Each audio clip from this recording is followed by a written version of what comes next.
Everybody that's ever been born sits in one of these chairs. And the key today is for you to be absolutely sure you know which chair you don't sit in. What's yours? Who are you? Outside looking in. Jim, show them though. All right, who's this guy? It's a guy who's aware of church, aware that there may be a God in Christ, but is not buying into it. Yeah. Not going, not interested, not going to do it, not going to church. Whatever the reason is, chair number one is sitting on the outside looking in at all this church stuff.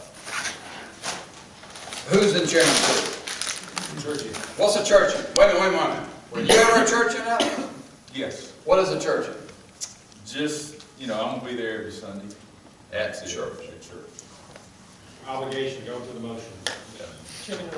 Yeah. Churchian is someone who is a disciple of church, a follower of church, but never actually gets that it's actually about following Christ, not church. Not that there's anything wrong with church, but this is all they got is church, so we call them a churchian. All right, who's in chair number three? Mr. Lukewarm. Mr. Lukewarm. Who is Mr. Lukewarm? He's the guy that kind of gets it, but just doesn't put all his effort into it. Okay, Mr. Lukewarm has actually had a salvation experience. He's had a, as they say in the Baptist church, a come to Jesus experience. They don't say that in the Presbyterian church. I doubt they say it in the Episcopal church or the Methodist, but I'm sure you they don't. and I can rag on all of them because I teach and speak in all of them. But he's actually had a salvation experience, but it was a little, looking back, it was a little emotional, and maybe it was, he's moved beyond that now, and things are a little settled down, and now he's just lukewarm. Just lukewarm. Okay, who's in chair number four? I want to trace these. This is Mr. A+ Life. And who is the Mr. A+ Life? Are you asking me? I'm asking you or anybody else. This is someone who is saved, loves the Lord, far from perfect, maybe flaws all over the place, but is living the A+ life. The life that is rich, that is meaningful, that he's absorbing it, he cares, he has a relationship, he has a personal relationship. And because of that, he's shining his light. He's shining Jesus' light into the world around him. All right? Which one of these guys is in the most trouble? Lukewarm. Why lukewarm? Spit you out. Jesus said, if you're lukewarm, you make me so sick, I'm going to spit you out of my mouth. But he is saved, right? So he's not in the worst trouble because at least he's got his eternity secured. I think the church is worse off. You think he might be the worst off? Okay, and he is, and I'm going to explain that to you in just a minute. But both these guys.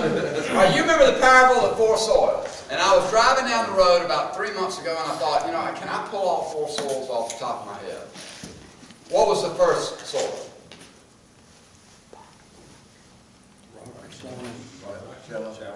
Nope. That's the second soil. I guess I should know, Sam. What happens on the first first soil? It's rocky. Rocky. Doesn't suit. It's rocky. That's second. Oh, Hard ground, the seed sits on top, the birds come in and snatch it before it ever even takes any root whatsoever. And when Right. Jesus explains it, weeds. it's Right. Satan that comes in and pops them up. And he never has a chance to really even absorb it or understand it, and so he's on the outside looking in. That's soil number one. Soil number two is which? Rocky. And what happens to that? Jesus says it receives the seed, but what happens? It withers. No nourishment. No roots. No roots, no nourishment, shallow. All right, then soil number three. Right. And what does Jesus say the briars and the thorns are? Stuff. Stuff is pretty much it. The worries of the world, the cares of riches, and all that kind of stuff, and it chokes it out. Life comes out. And then the fourth soil, good soil, receives it, absorbs it, blossoms, bears fruit 100, 60, 30 times over. Okay, who's soil number one up here? Share no more. Soul number 2, shallow, never gets it, burns off, the churchian. See, the churchian, he's seen it, he knows what the language is, he knows the lingo, he knows the whole drill. It just never got anywhere. It's just shallow. It doesn't mean he's a shallow person, it just means this whole faith thing is just a shallow thing. It's just centered in church. Soul number 3, lukewarm. Got it at one time, understood it, meant something to him, but you know, it just slowly just kind of got choked out to where there's just nothing there anymore. And then soul number 4 is the guy in the A+ life. Okay, let's come back to who screwed the worst up here. Well, this guy's in bad trouble, but I think this guy has got the worst. You remember when Jesus said in Matthew 12, where he said, if you're not with me, you're against me. If you're not gathering with me, you are scattering. Now, let me tell you what's happening. See, this guy, the outsider looking in, he rarely comes across the A+ guy in his day-to-day life. He rarely sees this guy. They just don't, their paths don't cross. Who's he looking at? Church. He's looking at the churchian and sometimes the lukewarm. He looks at this guy and sometimes this guy, and what does he say? Not interested. Why? Hypocritical. Hypocritical. What else? No better than me. No better than me? His life's no better than mine? See, that's what he said. That's that whole thing. It's just BS. It means nothing.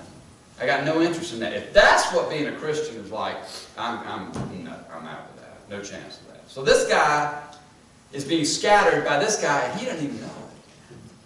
Now, who is he looking at? He's looking at the outside guy. No. He's thinking a lot better than him. Well, he is that now. He is that. But who is he normally looking at? Lukewarm person. Lukewarm. All right, so what's he saying as he looks at the lukewarm person? As good as he is. No, what's he saying? We're the same. Yeah, we're the same. I mean, I know that this guy, you know, we all remember when he had that kind of come to Jesus experience and he got all excited. He had a Bible study in his own home where he quit smoking, or, you know, he was kind of hard to be around for a little while, but now he's calmed down. And we're just the same. We're just the same. He's got the same issues I've got. He's now gotten back, you know, and this guy's now much more comfortable, because if this was his friend, or even if just somebody he saw a lot around church, around business, it made him uncomfortable when this guy got fired up. Because, you know, he's got something I don't have. But now that he's slid back and he's lukewarm, now he feels good. Because we're the same. Now, who do you think's in the worst shape?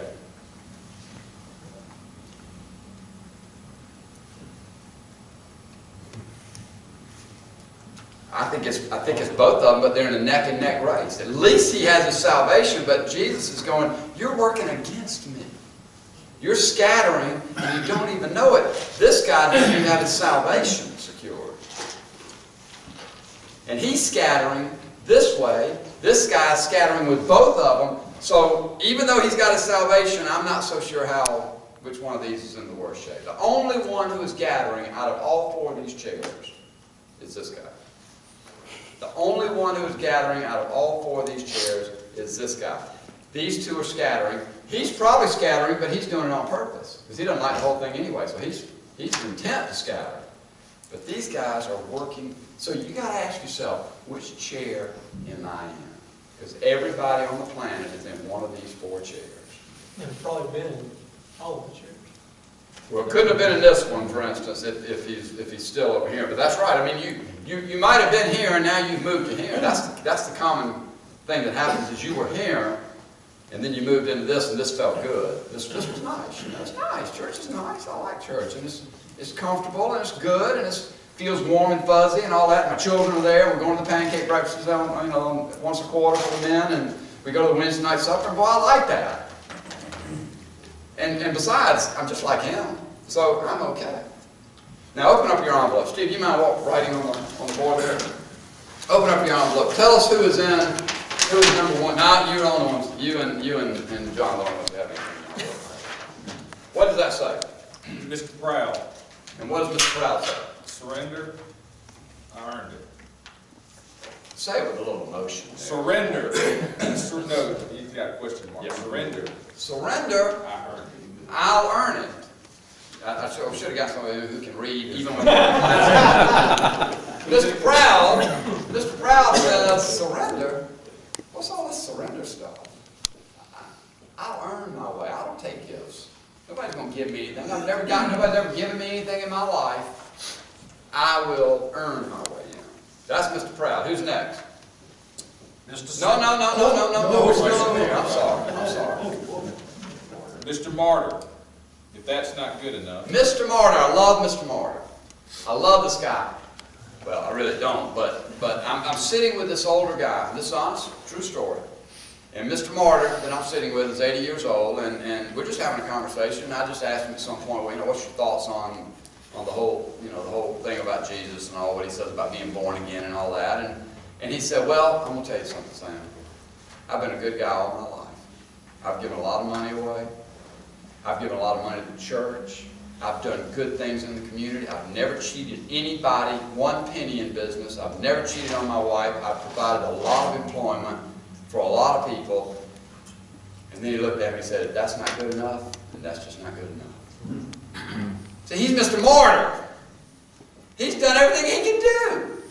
If that's not enough, I can't do any more. That's not enough. Who's the next guy? Mr. Clueless, Mr. Clueless. saved from what? You get better. Mr. Clueless says saved. What's all this saved stuff? I mean, from what? And I've had people say this to me. I have had people look at me and say, I don't understand what this whole saved thing is, Sam. I'm fine. I'm okay. I mean, I'm not perfect. And I understand it's, I can't earn my way in, but this saved thing, that's just messy. That's just emotional.